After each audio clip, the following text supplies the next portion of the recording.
Untuk perkembangan dari Sabah petang ini, kita bersama Redwin Robin. Antara fokus, Sabah jadi pilihan pelabur untuk memacu ekonomi digital. Terus dengan laporannya. Silakan Redwin.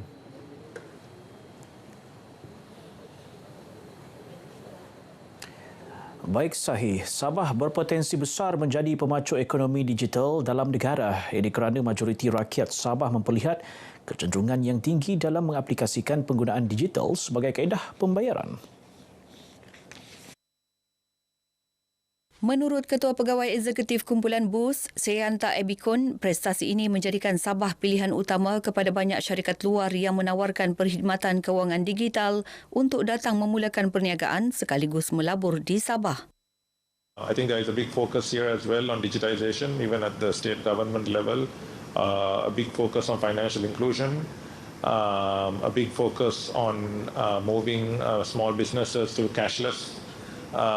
That the cashless agenda remains very strong in Sabah. All those are things that is part of our business model. Beliau menyatakan demikian dalam sidang media di Kota Kinabalu. Sementara itu, Ketua Pegawai Eksekutif BUS Bank, Fauzia Amanullah berkata, jumlah perusahaan kecil dan sederhana PKS yang tinggi di Sabah turut menyumbang kepada peningkatan penggunaan pembayaran tanpa tunai, antaranya menerusi kod QR. I think this is a really good place for people to actually start doing business cashless. So our QR capability or QR scan, our ability to open accounts for people immediately so that they can even transfer the payments, right? I think we feel that this is really good environment for us to kickstart. Baru-baru ini, sebuah aplikasi perkhidmatan kewangan jenama Boost di bawah syarikat Axiata Digital telah melancarkan Boost Bank yang memberi perkhidmatan perbankan secara dalam talian kepada masyarakat selain turut menjalinkan kerjasama strategik dengan beberapa buah pasaraya di Sabah sebagai langkah melahirkan masyarakat inovatif dan celik kewangan. Langkah kerajaan negeri menambah 40 buah lagi rumah SMJ di setiap DUN bermula tahun depan, usaha tepat untuk meningkatkan kesejahteraan rakyat. Dianggarkan RM3.2 juta diperuntukkan setiap DUN bagi melaksana inisiatif ini. Adun Limbahau Datuk Juel Nuatim menyifatkannya sebagai inisiatif terbaik dilaksana kerajaan dalam menangani isu kemiskinan di Sabah.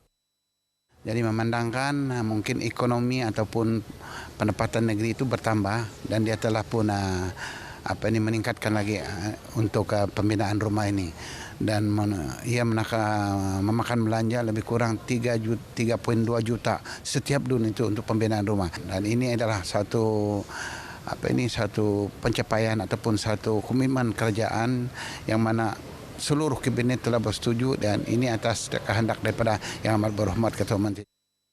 Ketika mengumumkan inisiatif itu, Ketua Menteri Datuk Seri Panglima Haji Jinor berkata tambahan rumah SMJ merupakan antara agenda Hala 7 SMJ bagi memastikan rakyat dapat menikmati kehidupan yang lebih baik dan selesa. Inisiatif Rumah Mesra SMJ dilancarkan Ketua Menteri pada 28 September 2022 bagi memberikan rumah bernilai RM80,000 secara percuma kepada penduduk, terutamanya di luar bandar yang dalam kemiskinan, dan memastikan penyediaan rumah mampu milik untuk mereka melibatkan keseluruhan 73 DUN di Sabah. Waris mangsa kemalangan ngeri di Jalan Keningau, Kimanis pada 2021 yang meragut 3 nyawa menerima pencen faedah orang tanggungan FOT.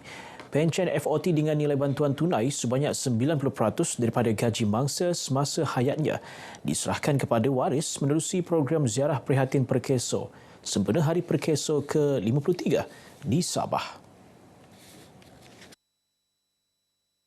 Banyak terima kasihlah juga kamu membantu dengan kami untuk anak-anak inilah. Jadi kami pun berterima kasihlah tentang anak-anak ini sampailah diorang besar. Saya menjaga untuk anak-anak ini semua. Menurut Pengarah Perkeso Negeri Sabah, Dr. Muhammad Ali Hindia, pencen FOT ini akan diterima anak-anak mangsa setiap bulan sehingga berumur 21 tahun atau sehingga tamat ijazah pertama. Alhamdulillah, dengan kerjasama YB kita, pemimpin masyarakat, dapat turun padang bersama pada hari ini untuk menyantuni dan memberi kesedaran kepada masyarakat di luar sana akan kepentingan perkhidmatan perkeso kepada rakyat di negeri Sabah. Beliau berkata demikian kepada RTM dalam program ziarah prihatin di Kampung Matambai yang turut disertai Adun Kapayan, Jenny Lasimbang.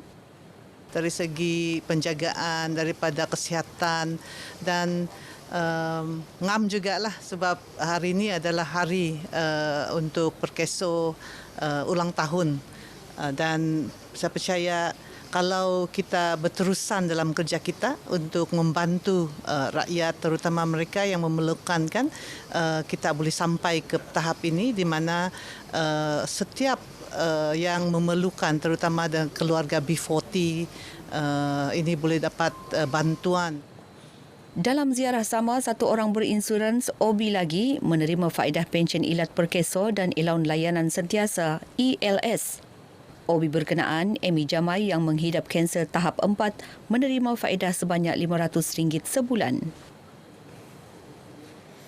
Baik, setakat ini perkongsian dari negeri di bawah Bayu dan untuk lebih banyak perkembangan semasa dalam negara, terus ikuti Berita Wilayah bersama dengan Sahih. Dari sungai hingga segara, Palestin pasti merdeka. Sahih? Baik, Radin, terima kasih.